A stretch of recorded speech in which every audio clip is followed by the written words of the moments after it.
Hello to everyone and welcome to Classes by Vichata. And our today's topic is Nicosia model. Nicosia model of consumer behavior. It is one of the very prominent model in consumer behavior models where we study about how a consumer makes decision while purchasing any particular product. So let's see what is Nicosia model. So Nicosia model was given by Francesco M. Nicosia. He was a professor and it was proposed in the year 1966.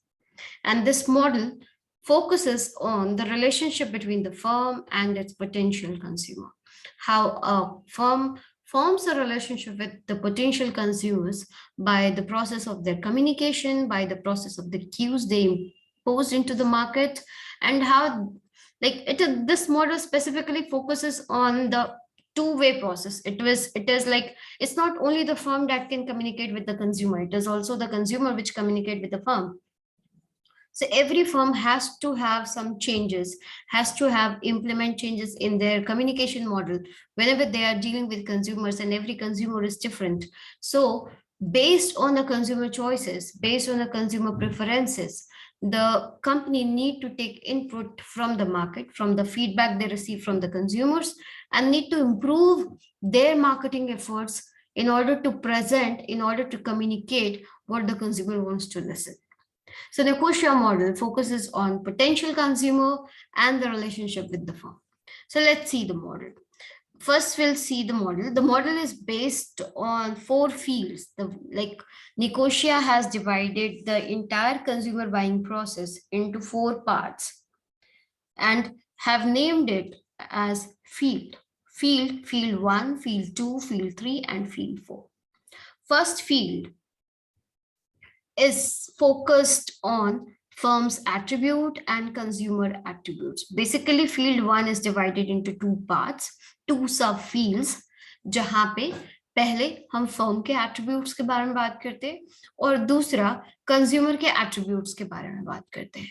तो firm का attribute और consumer का attribute. Firm का attribute वो सारी चीजें, वो सारा कम्युनिकेशन जो एक फर्म अपने कंज्यूमर के साथ करना चाहता है, वो सारा कम्युनिकेशन एफर्ट जो फर्म अपने कंज्यूमर को पास ऑन करता है. और कंज्यूमर एट्रीब्यूट कंज्यूमर के स्पेशल डिस्पोजिशंस जो कंज्यूमर के कैरेक्टरिस्टिक्स को डिफाइन करते हैं, लाइक उसका एक्सपीरियंस, उसकी पर्सनालिटी, उसका perception about the promotional ideas the company is propagating into the market, promotional ideas towards the product in the stage of consumer forms, his attitude towards the firm's product based on the interpretation of the message. As a firm आप जो भी message देते हैं, आपका consumer उस सारे message को assimilate करता है, उन सारे मैसेजेस को एनालाइज करता है और उस एनालाइज करने के बाद, उसका इवैल्यूएशन करने के बाद वो अपना एक एटीट्यूड का फॉर्मेशन करता है. तो पहला फील्ड यही कहता है कि फर्म का जो मार्केटिंग एट्रीब्यूट है, जो मार्केटिंग एनवायरनमेंट एट्रीब्यूट, मतलब उसका communication, the way they present themselves, एक कंपनी अपने आप को कैसे प्रेजेंट करते हैं. It's not only about the advertisement they show up, it's also about their like public relation, their propaganda they are dealing with, how they maintain a PR with the market, how they maintain their brand equity, how they have proposed themselves as a brand to the consumer, as well as the communication they are putting it. सो जितना भी communication effort डाल रहे हैं, जो भी चीज जो consumer के एटीट्यूड को फॉर्म करे, एक कॉम्पिटिटिव एनवायरनमेंट में जिस भी तरह से कोई कंपनी अपने टारगेट मार्केट के साथ डील करता है, अपने टारगेट मार्केट के साथ बात करता है, वो सब फर्म के एट्रीब्यूट का हिस्सा है. और दूसरी तरफ बात किससे करनी है, बात करनी है कंज्यूमर से. तो यहाँ पे कंज्यूमर का अपना एक्सपीरियंस होता है, उसकी अपनी पर्सनालिटी होती है. वो हर एक कंज्यूमर को आपके प्रमोशनल आइडियाज को, आपके एडवर्टीजमेंट्स को स्टडी करने का, उसको परसीव करने का तरीका अलग होता है. बहुत सारे फर्म्स होते हैं जो एक ही प्रोडक्ट के लिए फाइट कर रहे होते हैं, तो कॉम्पिटिटिव एनवायरनमेंट रहता है. 100 प्रोडक्ट्स के ऐड हम दिन भर देखते हैं, लेकिन उसमें से 4-5 चीजें जो हमें याद रह जाती है. तो फील्ड वन हमारा ये सजेस्ट करता है कि आपके वो सारे फर्म के जो एट्रीब्यूट, वो सारे कम्युनिकेशन जो एज अ कंज्यूमर आप करते हैं, वो सारे के सारे जो एट्रीब्यूट्स हैं वो कंज्यूमर के एट्रीब्यूट्स के साथ मैच करने चाहिए, तभी कंज्यूमर क्या होता है, वो अपने सेकंड फील्ड की तरफ मूव करता है, मतलब सर्च एंड इवैल्यूएशन फेज की तरफ जाता है। तो you can see the second field, this is search and evaluation. और अगर आप जो डायग्राम, जो मेन मॉडल है उसको अगर आप देखते हैं, तो वहां पे बात की जाती है एटीट्यूड फॉर्मेशन की। तो जब फील्ड 1 से बंदा क्रॉस करता है, मतलब मैसेज का एक्सपोजर हो गया, 100 ऐड हमने देखे, उसमें से 10 ऐड, 10 काम के ब्रांड हमारे रहे, या फिर I need to choose between a shampoo brand, और मुझे 4-5 ब्रांड्स याद रह जाते हैं based on the firm and consumer attribute. तो उसके बाद I will form an attitude towards that 4-5 brands, और वो 4-5 ब्रांड्स को लेकर के I will start my search and evaluation. Attitude formation first level of evaluation के बाद ही होगा। तो सर्च एंड इवैल्यूएशन जब हम कर रहे हैं, तो सर्च एंड इवैल्यूएशन में हर तरह की इंफॉर्मेशन जो भी इस प्रोडक्ट को लेकर के अवेलेबल है, उन सब के बारे में हम सर्च करते हैं, उन सब को लेकर के इवैल्यूएट करते हैं। यहाँ पे इवैल्यूएशन में सिर्फ फर्म का ही मैसेज नहीं होगा, हम अपने पीयर से, हम अपने फ्रेंड से, हम अपने क्लोज ग्रुप से, अपने ओपिनियन लीडर, अपने रेफरेंस ग्रुप, अपनी फैमिली, बहुत सारे फैक्टर्स हैं जो हमारे सर्च और इवैल्यूएशन प्रोसेस को इफेक्ट करेंगी। तो सर्च एंड इवैल्यूएशन होगा। सर्च एंड इवैल्यूएशन के बाद हम अपने थर्ड फील्ड की तरफ मूव करते हैं, and that is what the act of purchase. तो थर्ड फील्ड में हमारा होता है act of purchase. Act of purchase में मतलब हम अपने डिसीजन को लेते हैं कि ये तभी फॉर्म होगा जब हमने अपना पॉजिटिव मोटिवेशन फॉर्म हुआ उस पर्टिकुलर प्रोडक्ट को लेकर के, तब जाकर के हम परचेज करते हैं।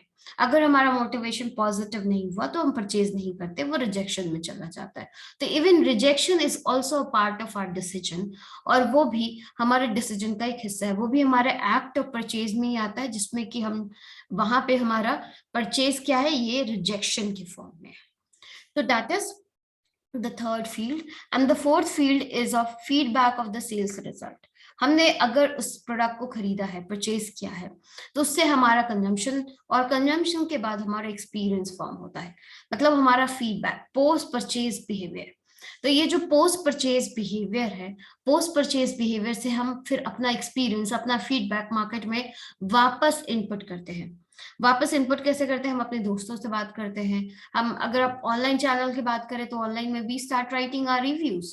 हमें बहुत पसंद आया तो हम बहुत बार बहुत पॉजिटिव रिव्यू देते, 5 आउट ऑफ 5 रेटिंग दे देते। और अगर कोई चीज हमें खराब लगी, बुरी लगी, तो हम उसके बारे में पूरी खराब खराब खराब कहानी लिख देते हैं, एक स्टोरी लिख सकते हैं उस पर कि हमारा एक्सपीरियंस कितना खराब रहा। हमारा हमें हम किसी पर्टिकुलर फ्लाइट ले रखे थे हमने, और हमारा हमारा जो खाना था वो खराब था, या फिर मैंने कोई बुक कुछ भी ऑर्डर करा है और वो चीज खराब आ गई या वो गलत आ गई। तो what we start doing, we start review about the product. तो that review works as a feedback. तो वो जो फीडबैक, अगर कंपनी उस फीडबैक को पॉजिटिवली चैनलाइज नहीं करती, तो फिर वो वापस उस कंज्यूमर के साथ कभी भी डील नहीं कर सकती, वो लूज कर जाएगी उस कंज्यूमर को। तो यहाँ पे बहुत जरूरी है कि ये चारों फील्ड, ये जो फीडबैक है वो भी एकदम प्रॉपरली लिया जाए। तो ये फोर्थ फील्ड को लेकर के, जो फोर्थ फील्ड है, फीडबैक ऑफ सेल्स रिजल्ट, वो एज ए इनपुट काम करता है फील्ड 1 की तरह, फील्ड 1 को। और वहां पे कंपनी उसको फर्म एट्रीब्यूट में फिर कन्वर्ट करती है, वो सारी खामियां, वो सारे जो ड्रॉबैक्स थे उसको सॉल्व करने की कोशिश करेगी। और अगर कोई चीज पॉजिटिव आ रही है, बहुत पॉजिटिवली, जिसको सराहा जा रहा है, जिसको लोग पसंद कर रहे हैं, उसके ऊपर और भी काम करके उसको और भी अपने कॉम्पिटिटिव एडवांटेज की तरह चेंज करने की कोशिश करती है। तो निकोशिया मॉडल को अगर आप थ्योरी वाइज देखें, तो आप फील्ड 1 में हम फर्म एट्रीब्यूट की बात करेंगे, फील्ड 2 में हम बात करेंगे कि the consumer will start the search for other firms brand and evaluate the firm's brand in comparison with alternate brands। हमने जो खरीदना है हम उसको alternate brand के साथ कंपेयर करना स्टार्ट करते हैं, और वहां से फिर हमारा मोटिवेशन फॉर्म होता है। थर्ड में है we the as a result of motivation will arise by convincing the consumer to purchase the firm product for a specific from a specific retailer। एक स्पेसिफिक रिटेलर से स्पेसिफिक प्रोडक्ट खरीदने के लिए हमारा एक मोटिवेशन अराइज होता है, ये भी निकोशिया मॉडल का पार्ट है, जिसको कि हम फील्ड 3 कहते हैं। और फील्ड 4 में feedback of the sales result, जो कि आप यहाँ पे लिखा हुआ है कि the model analyses the feedback of both firm and consumer after purchasing the product. The firm will benefit from its sales data as a feedback, and the consumer will use his experience with the product affects the individual effects and predispositions concerning future messages from the firm. तो आगे चल के अगर हमारा purchase का जो level है, मतलब उससे होने वाला जो आउटकम है, अगर वो सेटिस्फैक्शन की तरफ है, मगर डिलाइटेड है, तो आगे चल के भी हम उस फर्म के और भी प्रोडक्ट्स को यूज करने की कोशिश करेंगे. लेकिन अगर हमारा पहला एक्सपीरियंस खराब रहा तो हो सकता है कि हम आगे उस फर्म के किसी भी प्रोडक्ट के साथ मूव करना नहीं चाहेंगे. तो this is all about Nicosia model. You can see the model once again: field 1, field 2, field 3, and field 4. This is the complete Nicosia model.